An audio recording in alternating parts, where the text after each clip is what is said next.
Hi வணக்கம் மக்களே! நல்லா இருக்கீங்களா? நான் நல்லா இருக்கிறேங்க. அ ஒவ்வொருத்தருக்கும் ஒரு ஒரு கஷ்டம் இருக்கு. என்னுடைய என்னுடைய வந்து ஒரு கஷ்டம் ஓடிட்டு இருக்குது. இப்ப அப்பா இறந்து 12 வருஷத்துக்கு மேல ஆயிருச்சு. அம்மா இறந்து 4 வருஷத்துக்கு மேல ஆயிருச்சு. அவங்க இருக்க வரைக்கும் எனக்கு எந்த ஒரு கஷ்டமும் எதுவுமே தெரிஞ்சுக்கல.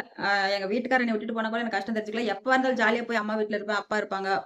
எரும மாடுலாம் வளர்த்துட்டு இருப்பாங்க. அவங்க ஜாலியா பேசிக்கிட்டு நான் போய்க்கிட்டு இருந்த மாரி.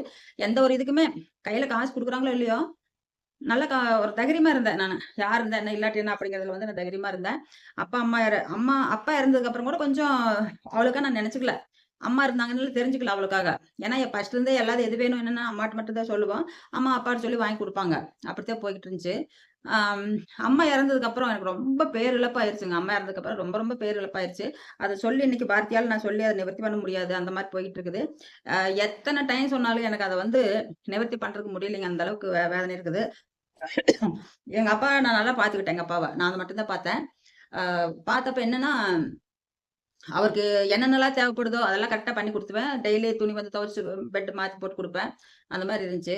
நைட்ல 11 மணி, 12 மணிக்கெல்லாம் வந்து காப்பி வேணும், காப்பி வேணும்னு கேட்பாரு. அந்த சுகர் குறைஞ்சுட்டா கை கால்லாம் நடுங்கும் போல இருக்குது.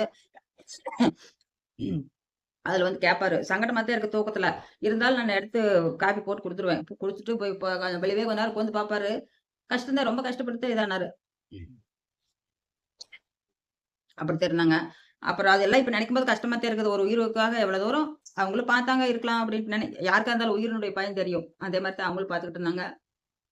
அப்பா இறந்ததுக்கு அப்புறம் அம்மா மட்டும் தான். அப்பா இறக்கறதுக்கு முன்னாடி என்கிட்ட சொன்னது ஒரு வார்த்தை என்ன, அவங்க 2 பேரும் காசு அப்பா அவரு சொன்னது வார்த்தை, ஆளுக்கு 1,50,000 குடுத்தா கையெழுத்து போடு, இல்லைன்னா போடாத அப்படின்னு என்கிட்ட சொன்னாரு தனியா. அது யாருக்குமே தெரியாது. அது இப்ப நான் ப்ரூவ் பண்ணா கூட ப்ரூஃப் அத ஏத்துக்க முடியாது. ஏன்னா, அவரு சொன்னது ஏதாவது ரெக்கார்டு கீது வச்சிருந்தேன்னா இதாகும். அப்படின்னு சொன்னாரு. அவருக்கு என்ன மனசுல தோணுச்சோ தெரியல. அந்த பக்கம் போய் யூரின் போயிட்டு வந்து அப்படியே குச்சி ஊனிட்டு குனிஞ்சுக்கிட்டே வந்தாரு. வந்துட்டு அந்த வார்த்தைய சொன்னாரு. "அவனுக கையெழுத்து போட்றாத காசு குடுக்காம" அப்படின்னு சொல்லி சொன்னாரு. அது ஓகே. அதுக்கப்புறம் அம்மா ப்ராப்ளம் ரொம்ப முடியாம போச்சுங்களா, எங்க அம்மாவ 6 வருஷம் எங்க பெரிய பொண்ணு பாத்துச்சுங்க. எங்க பெரிய பொண்ணு வளர்த்துனாங்க, கல்யாணம் பண்ணி குடுத்தாங்க. அதுல என்னோட நகை இருந்துச்சு, போட்டாங்க, பண்ணாங்க. 2 அண்ணனுங்களும் 10 பைசா அதுக்கு குடுக்கலையே. ஆ எதுக்கு குடுக்கலையே அதுக்கு. அப்புறம் என்னத்த போய் நீங்க போய் பாக்குறீங்க? அவங்கவங்க இத அவங்க பாத்துட்டு போயிட்டாங்க. நீங்க எதுவும் குடுக்கலைல. அப்ப எங்க அம்மா வந்து அங்க எங்க பெரிய பொண்ணு வீட்லயே தான் இருந்துச்சு. 6 வருஷம் எங்க பெரிய பொண்ணு பாத்தாப்படி. ஏங்க ஒரு ஒரு புள்ளைய 3 புள்ளை இருக்கும்போது, ஒரு பேத்தி வீட்ல போய் 6 வருஷம் இருக்குதுன்னா, எவ்வளோ வேதனையா இருக்கும். அல்ல எங்க பொண்ணு தான் எவ்வளோ கஷ்டப்பட்டு பார்த்துருப்பா. சின்ன விஷயம்லாம் இல்ல. அவ்வளோ கஷ்டப்பட்டு, அவங்க வீட்டுக்காருக்கு அதுக்கு பிரச்சனைலாம் வரும். ஆ ஒரு வயசானவங்கள கொண்டு வீட்ல வச்சுட்டு பார்க்கணும் சின்ன விஷயமா? எவ்வளோ பெரிய ஒரு நல்ல மனசு இருக்கணுங்க. 2 பேருமே எங்க மருமகனும், எங்க பொண்ணும் 2 பேருமே நல்லா பார்த்துக்கிட்டாங்க. பார்த்ததுக்கு அவங்களுக்கு 10 பைசா பிரயோசனம் இல்ல. சரிங்களா? அம்மாவது நான் இப்படித்தான் சொல்லுவேன். என்ன எல்லா வீடியோல போட்டு போட்டு கிழிப்பேன். அம்மாவது 2 2 1/2 பவுன் செயினு, தோடு 1/2 பவுனு. அப்பாவது வந்து 1 1/2 பவுன் மோதிரம். இப்ப எல்லாம் எங்கேங்க போயிருச்சு? என்ன கால் கொலுசு அது இதுன்னு வீட்ல என்ன நகை இதெல்லாம் ஃபுல்லா தூக்கிட்டு போயிட்டான். எங்க சின்ன அண்ணன். எதுக்கு தூக்கிட்டு போகணும்? சின்ன அண்ணன்னு கூட சொல்லக்கூடாது அவங்கள. எங்க அப்பா, அம்மாவோட சின்ன பையன். என்னைய விட மூத்தவன் தான். தூக்கிட்டு போயிட்டாங்க. சும்மா காசுன்னா நீ செலவு பண்ணுன. ஓகே. நீ செலவு பண்ணுன. மாசம் ஒரு 3000, 2000 குடுத்துக்கிட்டு இருந்த நீ. ஆனா, அம்மாவும் கஷ்டப்பட்டு வச்சிருந்த காசெல்லாம் சேர்ந்து செலவு பண்ணாங்க. அ மரம் வித்த காசு அம்மாவுக்கு போச்சு. பயிரு கடன் காசு அம்மாவுக்கு போச்சு. எத்தன போய் ரூ. 18,000 மரம் வித்தது 16,000 அந்த என்ன பயிர் வரி என்னமோ கவர்மெண்ட் இருந்து குடுத்தாங்க. அது 18,000 அதுக்கெல்லாம் அம்மா வந்து ஒரு 1,50,000 கையில வச்சிருந்துச்சு. இதெல்லாம் போட்டு அம்மா செலவுக்கு, ஆஸ்பத்திரி செலவு எல்லாம் பார்த்தாங்க. ஆனா, நீ என்ன மயத்துக்கு தூக்கிட்டு போன? அந்த நகையெல்லாம் நீ வச்சுக்கிட்டு யாருகிட்ட சொல்லுச்சு உன்ட்ட? அ? நகைய வச்சுக்க சொல்லுச்சு. மோதிரத்த வச்சுக்க சொல்லுச்சு. வெக்கம் கெட்டவனே உனக்கு வெக்கம், மானம், சூடு சொரணை இல்ல. அறிவு கெட்ட முட்டாள். எதட திங்கிற நீயி?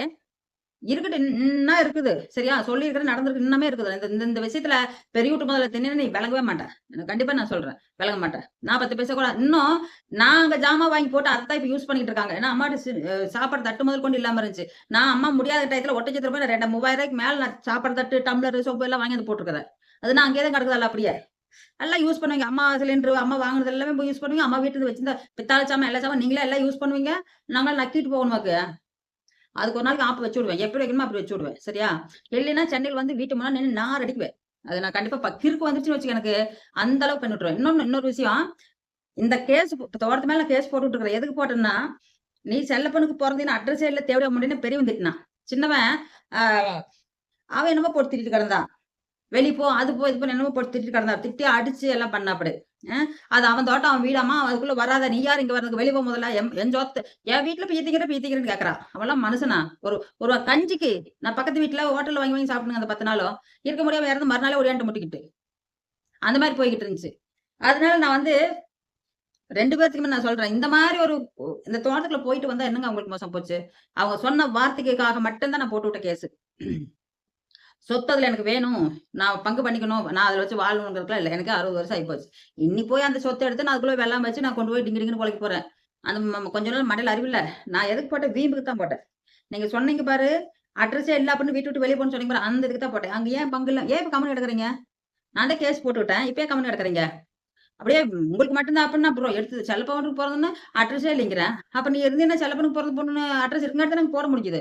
சர்வே நம்பர் முதற்கொண்டு எனக்கு தெரியாது. ஆனா கிழக்கு தோட்டத்து நடுச்சித்தப்பாவுடைய பையன் சொல்லவே கிடையாது. கேஸ் போடு அப்படியெல்லாம் சொல்லல. அவாண்டமா பேசுனீங்கன்னா, இன்னும் நீங்க நரகம் அனுபவிப்பீங்கன்னு சொல்லிட்டேன். சிவன் மேல சத்தியமா சொல்றேன் நானு. சிவன் மேல சத்தியமா சொல்றேன். அவங்க யாருமே எனக்கு சொல்லிக் குடுக்கல. என் பொண்ணுங்க 2 பேத்துக்குமே தெரியாது நான் கேஸ் போட வரைக்கும். அம்மா ஏதோ குட்டுவாக்கில வளர்றாங்க. அதனால எப்படி இது பண்ணுவாங்க, அப்படி போட மாட்டாங்க அம்மாளுக்கு தெரியாது அப்படின்ட்டு. ஒண்ணு சொல்லட்டா? உங்க முன்னாடி நான் அமைதியா போய்க்கிட்டு இருப்பேன். ஓகே. உங்க முன்னாடி அமைதியா போயிருப்பேன். அதுக்கப்புறம் படிக்கல. 2வது தான படிச்சுட்டு அவளுக்கு என்ன தெரிய போகுது வெங்காயம் அப்படி அந்த கோமட்டலைல நெனச்சதே வேஸ்ட்டா போச்சு. சரியா? நான் எங்க இருந்துட்டு பண்ணுனேன்? இங்க இருந்துகிட்டே நான் பட்டா இங்க தருவிச்சேன். புரியுதா? அந்த இது ஒண்ணு வேணும் மைண்டு. அடுத்தவங்கள கெடுக்கிறதுக்கு போக்கூடாது. நம்ம எப்படி பேசினா எப்படி வரும் அப்படிங்கிறத, கொஞ்சம் டேலண்ட் வேணும். எனக்கு செம்ம டேலண்ட் இருக்குது. அது உங்களுக்கு யாருக்கும் நான் சொல்லி ப்ரூவ் பண்ணணும்னு அவசியம் கிடையாது. எதையும் சந்திப்பேன், எதுக்கும் நான் பயக்க மாட்டேன். சரியா? நான் சிங்கிள் சி சிங்கிள் ப அ சிங்கிள் மதரா இருந்து என் பொண்ண எம்பிஏ வரைக்கும் படிக்க வச்சேன்னா, எனக்கு எவ்வளோ டேலண்ட், எவ்வளோ தில் இருந்திருக்கணும். தில் இருந்தா போடுறி அப்படின்னாச்சு நானு. தில் இருந்து போட்டாச்சு இப்ப. என்ன பண்ண முடியும்? ஒண்ணுமே பண்ண முடியாது. அவ்வளோதான். நீங்க பாருங்க, பார்க்குறவங்கள பார்த்துக்கிட்டே இருங்க, போத்துக்கிட்டே இருங்க போயிட்டு. எனக்கு அதுல சொத்து நான் அதுல போய் சம்பாரிச்சு அதுல போய் உட்காந்துக்கணும்னு அவசியம் கிடையாது எனக்கு. என்ன? கண்டிப்பா நடக்கும். என்ன நடக்கும்? நடந்துட்டே ஓடும். எனக்கு அதுல சொத்தும் வேண்டாம், இதுவும் வேண்டாம். ஆனா கேஸ் நான் வாபஸ் வாங்க மாட்டேன். என்னைய பேசின பேச்சுக்கு என்னைய ஒரு லூஸ் மாரி நீங்க பண்றதுக்கு நான் வாங்க மாட்டேன். அது நான் இருக்க வரைக்கும் ஓட்டும். இல்லையா? சாவரமா செத்தா போயிட்டு போகுது. அதுக்கப்புறம் எப்படியோ பார்த்துட்டு போயிட்டு போறாங்க. அதுக்கு 2 வழி பண்ணிட்டு தானே போவேன் நானு. இத்தன அது பண்ண மாட்டேன். கிழக்கு தோட்டத்துல யாருமே சித்தப்பாவோ, நடு வீட்லயோ யாரும் எனக்கு சொல்லிக் குடுக்கல. நான் 100க்கு 100 என் பொண்ணு 2 பேத்துக்குமே தெரியாதுன்னா பாத்துக்கங்க. என் பொண்ணு 2 பேத்துக்கும் தெரியாது. ஏன் எங்க பொண்ணு 2 பேத்துக்கு தெரியாதுன்னா, நான் அத நான் பெருசா எடுத்துக்கல. அவங்களே சொல்லல. நான் வாங்கிட்டேன், இது பண்ணிட்டேன்னு கூட சொல்லல அது. நான் ஒட்டஞ்சத்திரம் போயி கேஸ் போட்டதுக்கப்புறம் நான் கையெழுத்து மட்டும் தான் அங்க போடுறதுக்கு போனேன். எல்லாம் முன்னாடியே இங்கேயே வாங்கி எனக்கு லாயர் முன்னாடியே எங்க சின்ன பொண்ணு காலேஜ் விஷயமா லாயர் சந்திக்க வேண்டிய சூழ்நிலை வந்து டேட் ஆஃப் பர்த் சர்டிஃபிகேட்டுக்காக. அதுல பழக்கமானதுனால அந்த லாயர் அப்படியே நம்பர் இருந்துச்சு. அவர் பண்ணி கேட்டு இப்படி ஆச்சு. சர்வே நம்பரே எனக்கு தெரியாது. நான் எப்படி கேஸ் போட முடியும்? அதுக்குன்னு ஒரு தில்லு வேணும். கடவுளுடைய அனுகிரகமும் வேணும். அது 2 இருந்தா தான் நான் பண்ண முடியும். 2 இருந்துச்சு பண்ணுனேன். நான் நேரா எப்படி தெரியுமா? கரூர்ல ஏறுன பஸ்ஸு, பழனி போற பஸ்ஸு. கரூர்ல ஏறி எடை வந்து நான் இறங்கவே இல்ல. பஸ்ஸுக்குள்ள இருந்தே நல்லா என்னென்ன ப்ரூஃப்லாம் வேணுமோ வாங்கிட்டு போயிட்டேன். அந்த தில்லு யாருக்கும் இருக்காது. புரியுதா? சும்மா தில்லுன்னு இதுக்காக பேச்சுக்காக பேசிட்டு போனா அது என்னைக்குமே வெற்றி அடைய முடியாது. அதுலயும் ஒரு நாய் இருக்கணும். போனேன் டக்குன்னு முடிச்சேன். அப்படியே நான் கிளம்பிட்டேன் ஊருக்கு. யார் வீட்டுக்கும் நான் போகல. ஏன்னா சித்தப்பா வீட்டுக்கு போய் இருந்தேன். ஒரு நேரம் ஒரு நைட் இருந்திருப்பேன் அவ்வளோதான். கிளம்பி போயிருப்பேன் அப்படியே. அதுக்கு எவ்வளோ செலவாச்சு, எவ்வளோ கஷ்டப்பட்டேன், எப்படியெல்லாம் நான் அலைஞ்சேன் அப்படின்னு எனக்கு தெரியும். சரியா? ஒரு கேஸ் போட முடியாது அப்படின்னு யாரையுமே கணக்கு போட்றாதீங்க சின்னதா. கண்டிப்பா வரும். இனிமேலும் சொல்றேன். அவங்க சொன்னா, இவங்க சொன்னா அவங்கள போய் திட்டிட்டோ பண்ணிட்டு இருக்க வேண்டாம். அவங்க நான் 100க்கு 100 சொல்றேன். சிவன் மேல சத்தியமா சொல்றேன். அவங்கலாம் எனக்கு யாரும் சொல்லல. என் பிள்ளைக்கே தெரியாத பாரு அவங்க எப்படி சொல்லுவாங்க எனக்கு. அவங்ககிட்ட நான் டச்சே இல்ல, பேசவே இல்ல. நான் அவங்களுக்கு செஞ்சிருக்கிறது தான் எனக்கு வரும். நான் சொல்லிட்டு குடுத்துருப்பான்னு குடுத்துருவாங்க. ஓகே. அவங்களுக்கு எனக்கு எந்த ஒரு எந்த ஒரு சம்மந்தமும் கிடையாது. அவங்க சொன்ன வார்த்தை வேண்டாம் திருப்பி குடுத்துரு அப்படின்னு தான் சொன்னாங்களோ ஒழிஞ்சு எங்க சித்தப்பாவங்கலாம். இல்ல நீ வாங்கி போட்டு நல்லா நடத்து அப்படி வாங்க அப்படிலாம் யாருமே என்னைய அந்த மாரி சொல்லல. வாபஸ் வாங்கிக்க தான் சொல்லிக்கிட்டு இருந்தாங்க. இத அவங்க போய் நெனச்சுட்டு பெரிய இதா பண்ணிட்டு உட்கார்ந்தா ஒருத்தர் ஒண்ணும் பண்ண முடியாது. அது என் இஷ்டம். நான் பார்த்து நெனச்சா மட்டும் தான் நான் வாங்குவேன் வாபஸ். யாருகிட்ட சொன்னாலும் நான் வாங்க மாட்டேன். சரியா? என்னை அந்த அளவுக்கு நோகடிச்சு அந்த வார்த்தை பேசுனீங்க. அந்த வார்த்தைக்கு தான் நான் போட்டு விட்டுருக்கிறேன். வேற எதுக்குமே நான் போடல. என்னால இந்த மாரி யூடியூப் நடத்துறேன். எனக்கு ஏதோ ஒரு சம்பளம் வருது இதுல. அத வச்சு நான் பொழச்சுட்டு போய்க்கிட்டு இருக்கிறேனே. எப்படியோ என்னால முடியுது. இந்த திறமையாவது வேணும்ல. யூடியூப் ரன் பண்ற திறமையாவது வேணும்ல. இருக்குது. போ வேண்டியதுதான் போங்க.